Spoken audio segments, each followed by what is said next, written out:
Education पे तो जोर देना ही देना है। और रही बात कि हायर एजुकेशन की तो हम बात कर रहे हैं, लेकिन सबसे बड़ी जो है रूट है हमारी प्राइमरी एजुकेशन, एलिमेंट्री एजुकेशन। और उस एजुकेशन पे जब तक हम ध्यान नहीं देंगे बात नहीं बनेगी। जब तक हमारी नींव मजबूत नहीं होगी तो उस पर मजबूत समाज की, मजबूत राष्ट्र को हम खड़ा नहीं कर सकते। तो उसके लिए मेरी मद्रास जी से पहले भी बात हुई, उन्होंने अपना उनका मैंने वीडियो भी देखा। नो डाउट बस्तियों में हमारे पास छोटे छोटे घर हैं, ज़्यादा बड़े घर नहीं है। हमारे सेक्टरों में तो बहुत कम लोग रह रहे हैं, 1% भी नहीं है।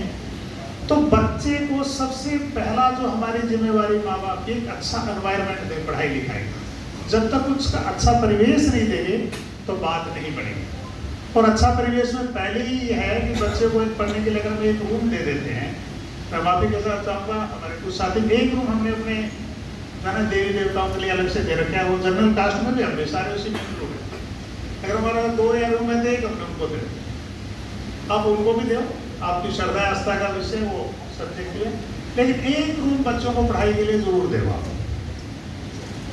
और पढ़ाई के लिए नहीं दे सकते कोई बात नहीं, तो किसी के पास एक ही रूम है तो कहाँ से देगा। फिर आप है बच्चे को आसपास के अपनी बस्ती में, मोहल्ले में जो भी है, एक रूम अलग सारे बच्चों को दे दो ताकि पढ़े।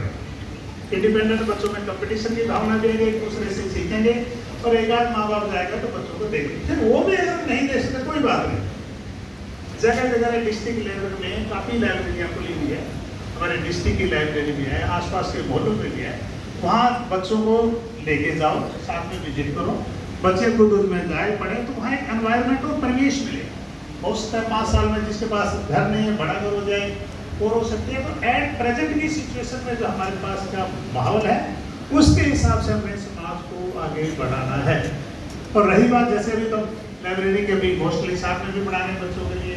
अच्छा, दूसरा हमारे जैसे रविदास वालों ने वहाँ तो 3 पढ़ा लिए हैं, कबीर छात्रावास में भी पढ़ाई का एक माहौल जनरेट करना पड़ेगा।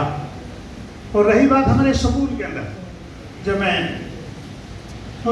यूनिवर्सिटी में लेक्चरर था तो मुझे इतना टाइम नहीं मिल पाता है, लेकिन अभी भी कभी कभी मैं बच्चों के स्कूल में ज़रूर जाता हूँ, इंटरेक्शन करता हूँ। मुझे ज़्यादा इसलिए भी ज़रूरत है कि वाइफ भी मेरी लेक्चरर रही है और वो ऑफिसर भी मेरे साथ है।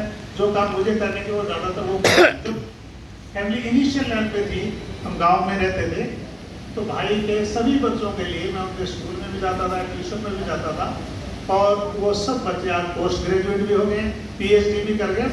पर एक छोटी सी घटना तो मुझे बहुत याद आती है। तो मैं यूनिवर्सिटी में लेक्चरर था, तो बच्चे कह रहे थे कि भाई की बेटी आज उसने PhD कर रखी है, एक सिस्टर का बेटा था। तो एक बच्चे को मैंने बुला के पूछा पढ़ने के लिए, उसने मना किया। भाई की बेटी को मना किया, उसने मना किया। अब उतनी समझ मेरे अंदर भी नहीं थी, साथ में मेरे फादर भी बैठे थे, भाई भी बैठा था। एक थप्पड़ तो मैंने उस बच्चे को मारा, एक लड़की को मारा और फादर मेरा दूसरी साइड में बोल दिया, भाई भी। और वो शाम तक बच्चे बैठे पढ़ते रहे। फिर मैंने बाद में मेरे फादर से पूछा कि आपने मुंह दूसरी साइड में क्यों कर लिया? क्या छोटे बच्चे थे, हमें देख के रोने लगे। तो दोनों बच्चे इतने कामयाब हैं और मैं